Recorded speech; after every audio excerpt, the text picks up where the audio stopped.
So a couple times now I've mentioned the idea of the Pauli exclusion principle, and I thought it would be important to go into detail onto what that actually is. See, when modelling quantum states we need to consider two different vectors. There is the state vector, which corresponds to any of the observables like position, momentum, energy, and there is the spin vector, which corresponds to which spin states a particle can be in. Usually the spin vector only has a few possible outcomes.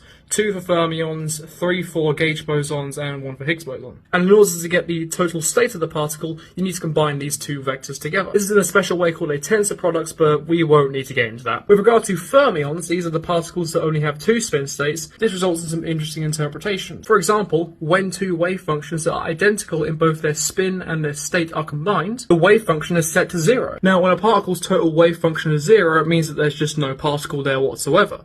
It has no chance of being in any state. This means that two fermions cannot fall into being into the same state. Either their general states must be different, i.e. their position, momentum, energy, etc., or their spin states must be different, i.e. one is spin up, one is spin down. This is what's called the Pauli exclusion principle, the idea that once a state has been filled up by a certain fermion, no more fermions can fill that state. Examples of fermions are the particles that we would say make up matter, quarks, electrons, etc. And this is the reason why electrons in an atom don't all immediately collapse to the ground state. Since there are already other identical fermions, being the other electrons in the ground state, these other electrons have to occupy the excited state. As a result, atoms can form larger structures like molecules and form the bodies we see around us today.